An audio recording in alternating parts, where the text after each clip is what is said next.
Good morning. I'm taking a break from this and I want to get another video out today to commemorate and celebrate a pretty important milestone for me.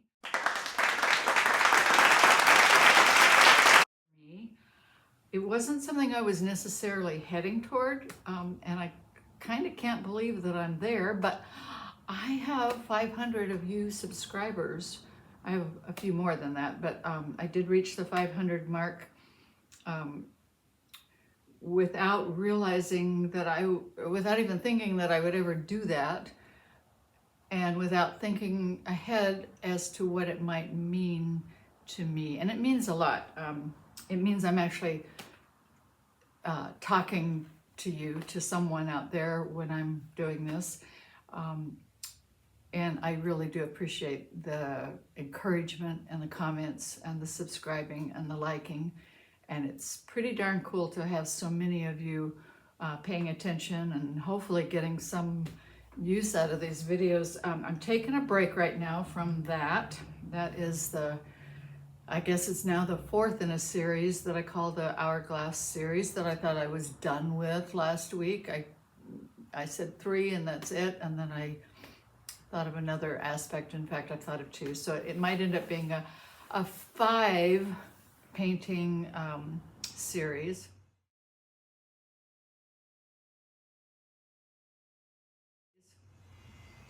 So what I want to talk to you about today is where I'm at with this YouTube channel, what's working and what doesn't work, but more importantly, some best practices that I've developed for myself. I don't mean to at all imply that they would be the best practices for you to adopt, but you might find some usefulness in hearing about them.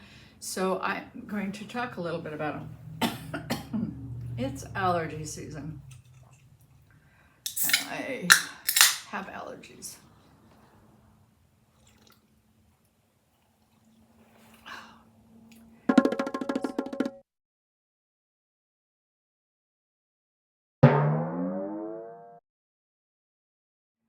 So when I was working for someone else for so many years, and some of that time as an artist, I had a schedule that I had to adhere to, like anybody else who has to show up for a job. And I was thrilled when I no longer had that constraint on my time, and then I got to retire and do whatever art I want to do and do whatever I want to do in a day. And lately I've discovered that some of those, what I felt like were constraints when I had a regular job, were actually practices or best practices that I could put to better use in my own creative adventures today. And so I guess number one is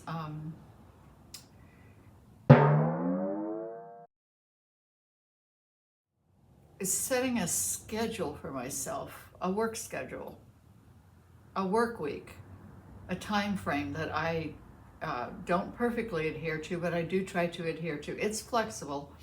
I don't want to enter this great part of my life that gives me all this freedom and then take away all that freedom and have a schedule that's rigid. So what I have done after a little bit of experimentation is I take 4 days of the week and make them my work days, and they are not full days like they used to be when I was younger and employed. They aren't 8-hour days, and I remember a lot of overnighters and really intense creative periods where I had some sort of maybe even ridiculous deadline to meet, and I met it creatively. But I don't do that anymore.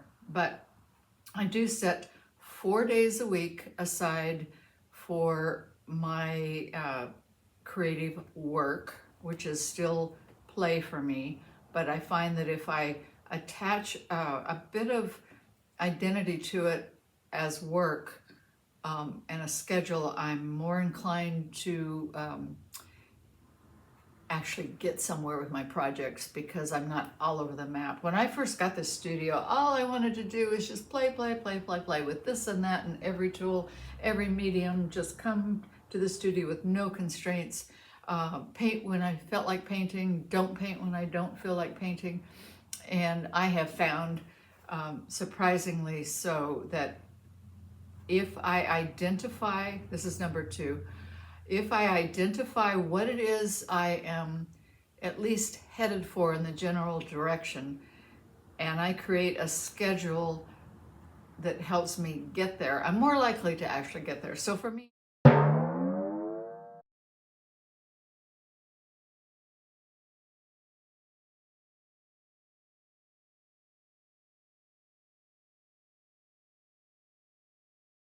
it means I have several goals for what I do now, and I've let a lot of the other stuff go, but I want to continue this YouTube channel. I like being a YouTube creator and influencer and possibly having some role in inspiring others to have a creative voice and creative adventure. So it's become really important for me to do that. And then in order to do that, and I don't mean do that perfectly because look at my videos, I mean in order to follow through and keep doing it and grow with it and learn, I can't just do it willy-nilly. I can't once in a while make a video and then go away and then figure out how to make a video once in a while about something. I need some sort of structure. So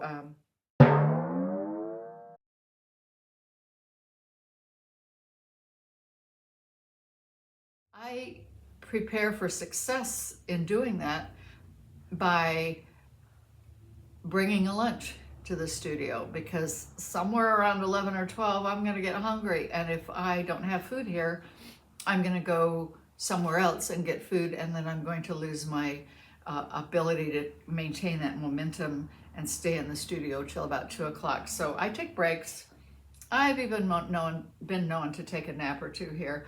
Sometimes I go way beyond 2 o'clock, but by 2 o'clock I'm usually winding down, and I call my work day over, my work play day over, and I do another practice that I've developed that really helps in the flow of things, and that is before I leave the studio, I clean up.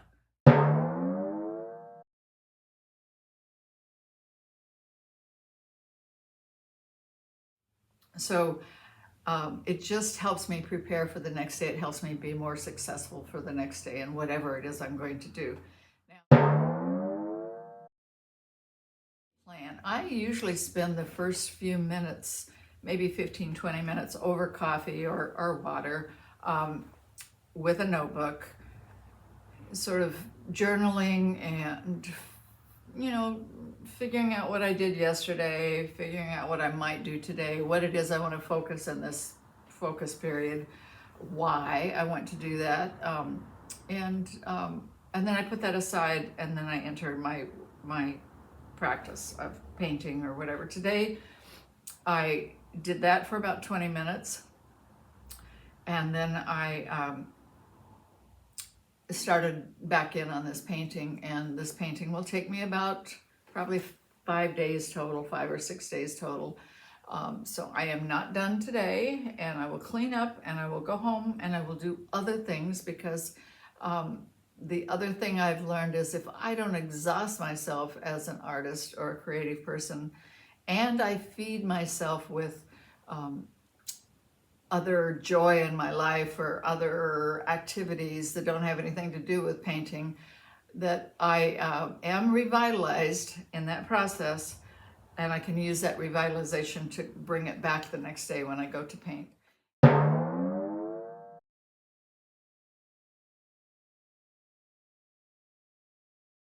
at. I do want to thank you so very much for subscribing to this studio, subscribing to this YouTube channel. It helps me not be concerned about doing anything wrong here or not doing anything the right way here, or having to try to be something I'm not. I get to, because of your support and your continuing to watch these videos and your comments, I get to get even more comfortable with just being who I am, and not worrying about trying to be something I'm not in order to be a YouTube creator, because this is what you get.